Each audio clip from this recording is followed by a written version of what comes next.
Bismillah ar-Rahman ar-Rahim. Walhamdulillah wassalatu wassalamu ala Rasulillah amma ba'd. Mashahidun al-Kiram, respected viewers, brothers and sisters, nurahibu bikum. We welcome all of you to a new segment and a new episode of Islam 101, where we're teaching the fundamentals and the basics of the religion of Islam. And today we're going to deal with another critical and extremely important issue, which is the Sunnah in Islam. What is the Sunnah? What is the meaning of the Sunnah? When we say the Quran and the Sunnah, what do we mean by the Sunnah? We've already dealt with certain aspects of the Quran and the tafsir of the Quran. Inshallah, we'll continue on that path. But today we want to divert the issue a little bit by bringing the second source of legislative abilities in this religion, dealing with the Sunnah. The Sunnah in the language of the Arabs, it simply means a tariqah, a way, the path in which someone is going to do something. But as it relates to Rasulullah sallallahu alaihi wasallam, the Sunnah means multiple things. So the person has to know who is doing the talking. Is the one who's talking about the Sunnah from the jurists, the fuqaha of al-Islam? Or is he from the muhaddithin, those people who are the scholars of al-hadith? Or is he from the usuliyin, those people who deal with usul fiqh? Because all of them have different interpretations of the Sunnah. We don't want to confuse the issue, but it's really simple.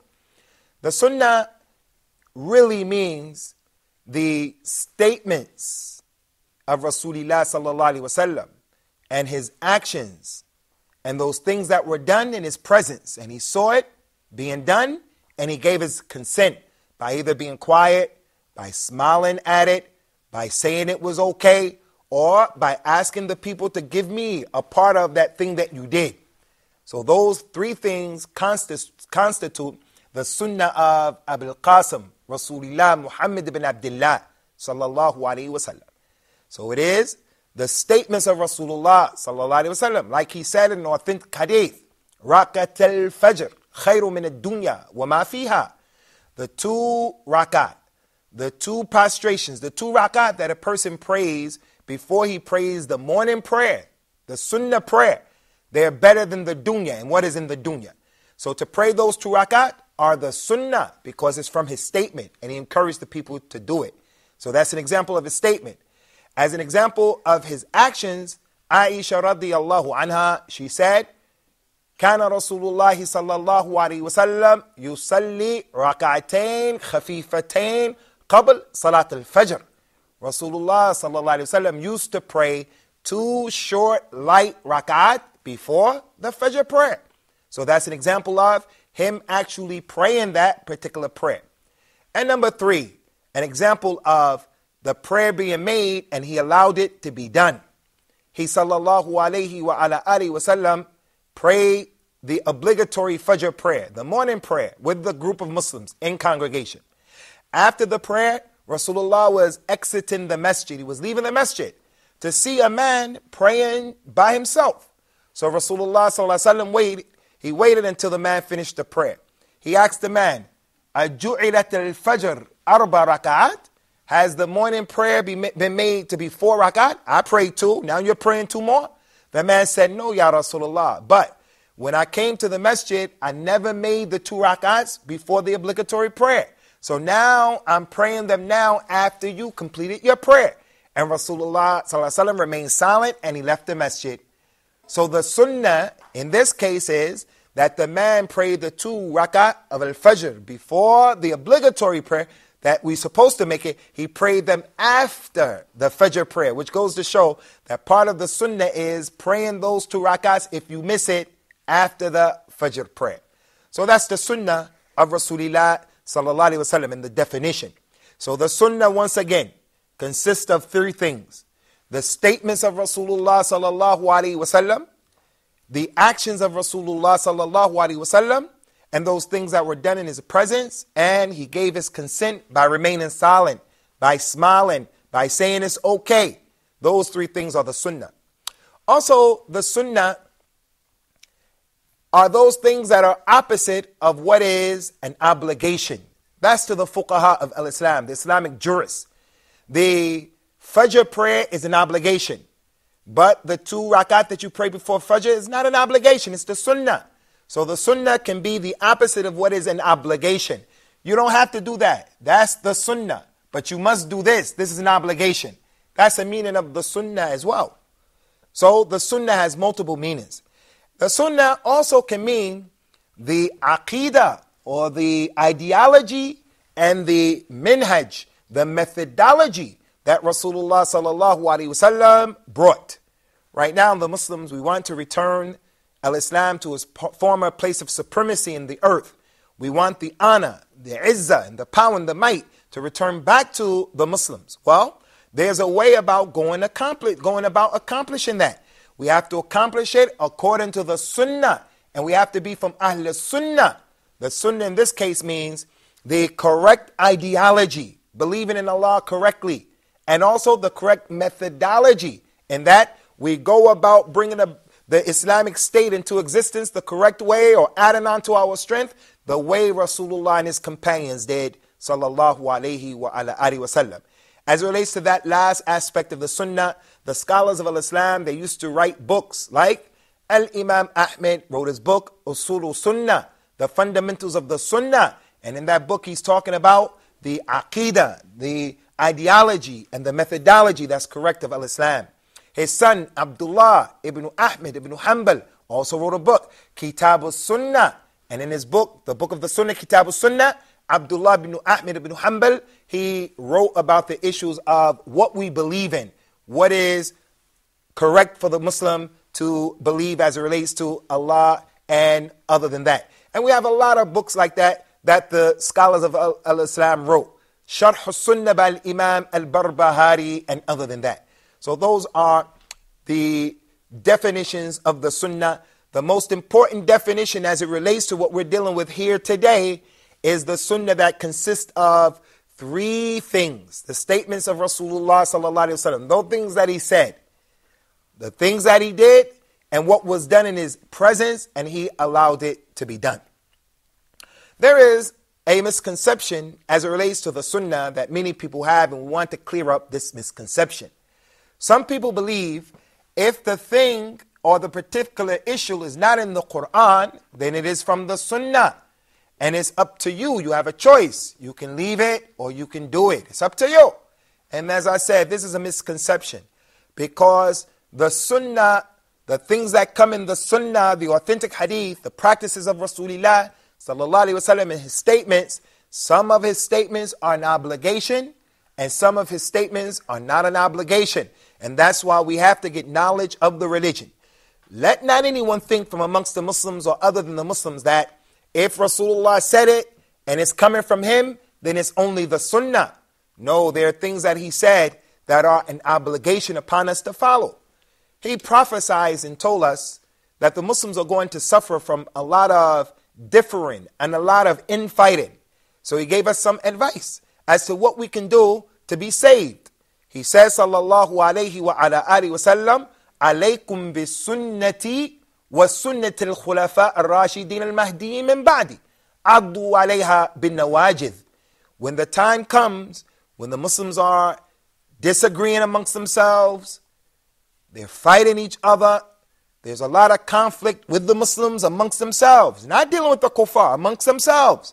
He said, I advise you to take my sunnah and the sunnah of the rightly guided khulafa, or leaders of al-Islam after him.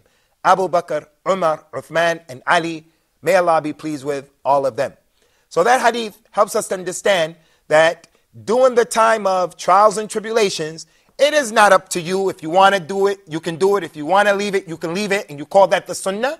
No. It's an obligation for us to leave off that which is going to lead to more trials and tribulations. And it's an obligation upon us to eradicate and to get rid of all of those issues that are causing the ikhtilaf, or the points of differences to remain between the Muslims. He also says, sallallahu alayhi wa ala alihi wa sallam, Man raghiba an sunnati falaysa minni. Whoever rejects my sunnah, he's not from me. And this is not talking about the one who rejects and he doesn't do the prayer that's not an obligation. Because if a person chooses not to do a prayer that's not an obligation, No one can blame him. The man came and he said, Ya Rasulullah, if I made halal haram, if I made halal halal, and I made what's haram haram, meaning those things that Allah said are halal, those things that He said are haram, I treat them as halal and haram, permissible and impermissible. And if I pray the 5 daily prayers and I fast in the month of Ramadan and that's all I do, will I go to Jannah? Rasulullah said, yes, you will be successful. The man said, Wallahi, I swear by Allah, that's all I'm going to do. Then the man left. Rasulullah said, sallallahu alayhi wasallam, after he turned around, قَدْ أَفْلَحَ in صَدَقَ. If that man does what he said he's going to do, he's going to be successful. So he said, I swear that all I'm going to make is the 5 daily prayers. I'm not going to make the 2 rakahs before Fajr, the 2 or 4 rakahs before Dhuhr, the 2 or 4 after Dhuhr. I'm not going to make witr. He swore all I'm going to do is I'm going to do the 5 daily prayers. And I'm only going to fast the month of Ramadan. I'm not going to fast Mondays or Thursdays, which is the sunnah. I'm not going to fast the middle of the month, which is the sunnah. I'm not going to fast on the day of Arafat, which is the sunnah. The 6 days of Shawwal, which is the sunnah. So no one should understand that the sunnah is only what Rasulullah said. But what Allah said is an obligation. There are things from the sunnah that are an obligation upon every Muslim to follow. And to be against the sunnah, not to practice these things, which is an obligation, can lead a person to destruction. Allah told us in the Quran as a warning, let those people know who go against the command of Rasulullah, let them know that they may be afflicted with a serious fitna, which is shirk and kufr, disbelief, or that they may be afflicted with a grievous punishment. Why would Allah Azza wa Jal, Allah the Most High, Allah the Most Great, why would He punish someone simply because the person didn't want to do something that was not an obligation upon him? If that was true and that was the case, then the vast majority of Muslims will be setting themselves up to get punished because most of the Muslims are not holding on to that aspect of the sunnah, the forms of worship that are additional from the sunnah prayers and the sunnah fast. So what Rasulullah said, sallallahu alaihi wasallam, from it is that which is from the sunnah and is an obligation. And from some of the things that he said is that which is from the sunnah, but it is not an obligation. As it relates to the sunnah in general, whether it is the sunnah that is an obligation or whether it is a sunnah that is not an obligation, whatever the case is, the Muslim is encouraged. The Muslim is commanded. The Muslim has to be from the person of the sunnah. How many hadith do we have where the Prophet says, sallallahu alaihi wasallam, man la yutir falaysa minna. Whoever doesn't make the witr, he's not from us. Meaning, he's not from those people who will be raised up Yawm al-Qiyamah who did the witr prayer. And they will be from the people who loved the sunnah, honored the sunnah, held on to the sunnah. No, we have to do our best to try to bring life to the sunnah, to spread the sunnah, to teach the sunnah. We have to do that. That's a part of our religion. And in addition to that, we have to look at the sunnah as being a source that will save us during the times of trials and tribulations and during our lifespan here on this earth. The great Imam of Al-Islam, Al-Imam Malik, rahimahullah ta'ala. Al-Imam Malik used to say about the sunnah, the sunnah of Rasulullah sallallahu alaihi wasallam is similar to the ark of Noah. The sunnah of Rasulullah is similar to Noah's ark. Whoever gets on it and he rides it, he'll be successful.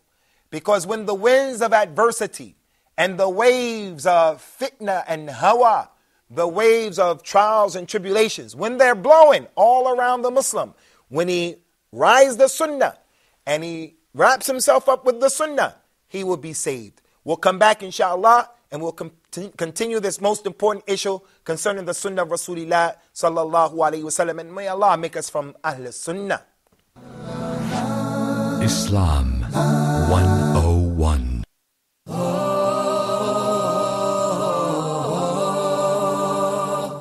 Inshallah, on the straight path, we would like to discuss the niqab from an Islamic and social political perspective. So sometimes some non-Muslims, they might not understand the full Islamic pictures. Anyone can say anything about it. Yes. So when can we, who speaks for Islam? This is the biggest question. Who speaks for Islam? No, they are not sinning. They are not sinning, but we are talking about now the general ruling. They are not sinning, but they are going against what has been established. It is his own ijtihad at a specific time. People would see it as Threat. a threat. Exactly. How do we explain to them it's not really a threat, it's actually good for the country as well? But if we don't participate, how would we ever reach to our rights? Can you clarify with us what should be the level of political participation of the Muslims in the West? Yeah.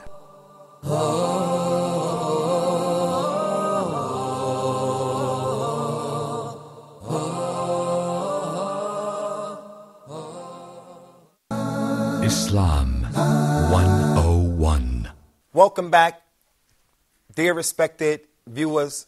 As we've been mentioning the importance of the Sunnah of Rasulullah sallallahu alaihi wasallam, and that it is the second source of legislation in Islam. The first source is the Quran, and the second source is the Sunnah, and they both complement each other and they harmonize with each other. Concerning the importance of the Sunnah, which Imam Malik described as being like the ark of Noah, whoever rides on it, he will be successful, and whoever abandons it, the way Noah's son abandoned his father's boat, then he's going to be destroyed and he's going to be drowned by the waves of fitan and adversity. Concerning the importance of the Sunnah of Rasulullah sallallahu alaihi wasallam, I would like to give you viewers an example to show you how critical it is to be upon the Sunnah and to embrace the Sunnah. If you can imagine that there were two men, one man was left on an island and he was given the Quran in its totality, and he memorized the Quran and he understood all of the Quran, but all he had was the Quran. Another man was left on another island and he was given all of the Sunnah, the authentic Sunnah. He was given it all. Which of the two men do you think will be better equipped to practice Islam? The one who will be better equipped to practice Islam is the one who has been given the Sunnah. Why? Because in the Sunnah, there are many rules and regulations that are not even found in the Quran. The Sunnah contains all of the rules and regulations that are found in the Quran. And those rules and regulations are explained in detail in the Sunnah, but not vice versa. All of the rules and regulations of the Sunnah are not found in the Quran in detail. They're found in the general ayats, like the statement of Allah, وَمَا آتَاكُمُ الرَّسُولُ فَخُذُوهُ وَمَا نَهَاكُمْ عَنْهُ فَانْتَهُوا. Whatever the Prophet gives you, take all of it. And whatever he prohibits you from, leave it. So everything in the Sunnah is in the Quran based upon that verse. Whatever the Prophet gives you, take it. Whatever he prohibits you from, leave it alone. So if the person is left on an island with only the Quran, he won't know how to welcome the new baby and have an aqiqah. That's the process and the celebration of welcoming the new baby. He won't know how to bury the Muslim when he dies. He doesn't even know how to pray the prayers of al-Islam. He doesn't know the details, how to raise his hand to begin the prayer, where to bend, where to stand up, what to read, how to make sajda, the prostration. But the Sunnah gives you all of those details. So should a Muslim understand that we don't need the Quran or we don't need the Sunnah? La wallahi, la wallahi. The Prophet prohibited that. He says, sallallahu alayhi wa ala alihi wa sallam, لا يتكئن أحدكم على أريكته يأتيه أمر مما أمرت به فيقول ما وجدنا في كتاب الله أخذنا به وما لم نجد تركناه. Do not let any of you recline with comfort on your couch, and something from my Sunnah comes to him, telling him to do this or to do that, something I ordered him to do, something that I prohibited him from doing, and he says, whatever we find in the Quran, we'll take it. Other than that, we're not going to take it. Rasulullah knew that there would be a group of people who call themselves the Quraniyun. The Quraniyun. There are a group of people who say, we only take the Quran and that's it, only the Quran. We say about those people, كَذَبْتُمْ وَرَبِّ الْكَعْبَةِ. You people are false and you're lying. I swear by the Lord of the throne. That the Quran tells you that you have to take the Sunnah of Rasulullah sallallahu alayhi wa sallam. So we have to, again, remain in the Sirat al-Mustaqim. We cannot say we only take the Quran, nor can we say we're only taking the Sunnah. He said about the Quran and the Sunnah that they will not split from each other until the people meet Rasulullah at his fountain, Yawmul Qiyamah. Another very important thing about the Sunnah, Ikhwani, another very important critical point about the Sunnah is that Rasulullah told us, sallallahu alayhi wa sallam, Ala inni utitul Qur'an wa ma mithluhu ma'ahu. Verily I have been given the Qur'an, was revealed to me by Allah. And I also was given what is similar to the Qur'an. And what was he referring to? He was referring to the Sunnah. So the Sunnah is revelation from Allah subhanahu wa ta'ala, but it is the kalam and the speech and the instructions and the how to do, which is from Rasulullah sallallahu alayhi wa sallam. So we have to be from Ahl Sunnah. We have to take the dawah, the call of the Sunnah back to Africa and back to where we come from. And we have to make sure that people who are not Muslims are exposed to the importance of the Sunnah in all of its understandings and all of its applications. Whether it is the Aqidah, what we believe, and that's the most important thing. What did Rasulullah believe as it relates to Allah?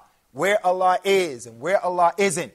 What did Rasulullah believe, sallallahu alaihi wasallam, and his companions as it relates to the names of Allah and the attributes of Allah? That's from the Sunnah. So we have to let people know about the importance of the Sunnah from all angles and from all aspects. As it relates to Rasulullah sallallahu alaihi wasallam and his Sunnah, the believers, the mu'minun, they are the people who, when the Sunnah comes to them, they embrace the Sunnah. The one who rejects the Sunnah, he runs the risk of being a non-Muslim. The one who rejects the Sunnah, he runs the risk of not having life and of being a non-Muslim. Ya ayyuhalladhina amanu istajibu lillahi war rasul idha da'akum lima yuhyikum. Oh, you believe, answer the call of Allah and his messenger when they call you and invite you to that which will give you life. The Quran will give you life, and the Sunnah will give you life. Also, Allah Ta'ala told us about the destruction of the one who rejects the Sunnah and how he's not considered to be a mu'min, a believer. Allah swore by himself, and Allah said, I swear by your Lord, Ya Muhammad. They do not believe. They do not truly believe until they cause you to judge in their cases. And then they have no problem with what you judge. They have no problem with what the judgment is of the Sunnah. And they totally, completely submit. Which brings us to the last point. The opposite of the Sunnah as it relates to what we're mentioning now in the methodology that's correct is al-bid'ah, the innovation in the religion. Introducing things in the religion that are not from the deen, they're not from the religion. The Sunnah is doing what's correct. The bid'ah is doing what's incorrect. Like celebrating the birth of Rasulullah sallallahu alaihi wasallam, al-milad al-nabawi, coming together and making the dhikr. That's strange. Huwa, huwa, huwa, huwa, huwa. Where did that come from in our religion? When you ask the person as a revert, Ya akhi, ya ammi, oh uncle, my respected elder, I want to do what you're doing. But before I do it, I want to know where's the proof of it. He says to me, you don't love Rasulullah. Is that the way we have intellectual, scholastic discussions? That you become upset when you can't prove something is from al-Islam, you become upset with someone? No. We have to be able to prove what is from the religion, by the Quran and the Sunnah. If you can't prove that, then you are falling into an innovation. Like the taqlid al-a'ma, the blind following that the Muslims have of the imams of the madhab, the leaders of their fiqh methodology.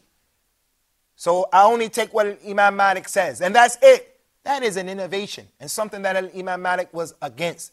So there are many innovations that have been introduced in the religion, and they are against the Sunnah, and the Prophet ﷺ will free himself from those people who made those innovations, Yawmul Qiyamah, and he used to say to us, إِيَّاكُمْ وَمُحْدَثَاتِ الْأُمُورِ فَإِنَّ كُلَّ مُحْدَثَةٍ بِدْعَةٍ وَكُلُّ بِدْعَةٍ ضَلَالَةٍ وَكُلُّ ضَلَالَةٍ فِي النَّارِ. O Ummah of al-Islam, Muslims, beware of the newly invented matters in the religion.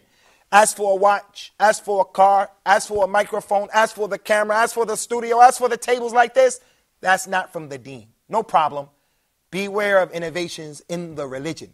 For verily, every innovation is going astray.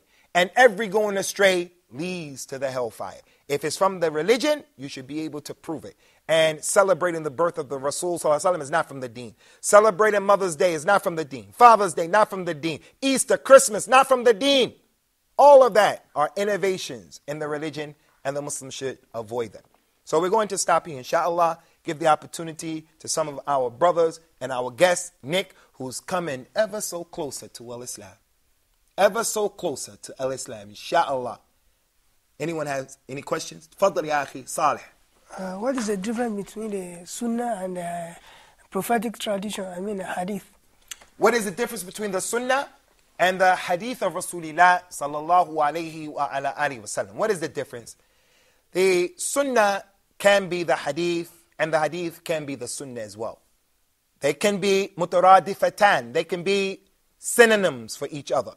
But usually the Hadith is the actual statement, the Hadith of Rasulullah sallallahu alayhi wa sallam, where he said a particular thing. He ordered with a particular thing, prohibited a particular thing. Whereas the Sunnah can also be his description. The Sunnah can be other than that. And we have a segment dealing with the Hadith in detail as well, so that it will be clarified. And that's when we're going to use the board, inshallah, when we're dealing with the Hadith and the Matan and the Sanad, and we're dealing with the Rawi or the narrator of the Hadith, inshallah ta'ala. Any more questions, Shabab? Any more questions? Akhi, just you mentioned the celebration of birthday of Prophet, and I cannot see something wrong here, because, for example, we are doing our Sunnah, we are doing our Fard, and what's wrong if we'll do extra, for example, like celebrate the... Good question, Akhi Saradar, but we don't have enough time to deal with it at this particular time. Inshallah, we'll deal with it in our next episode concerning the importance of the Sunnah and the evils of innovation. We'll deal with innovations, bi-idhnillahi ta'ala. We bid you farewell, and we hope that you'll tune in again in the next episode, and we ask Allah to make us of the people of the Sunnah.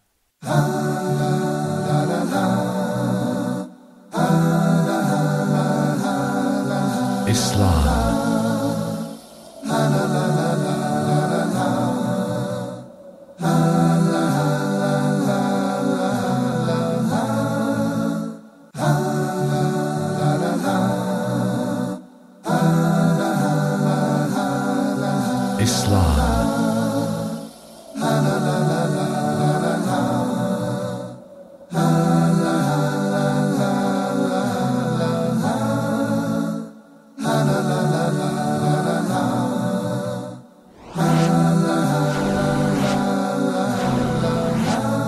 Islam.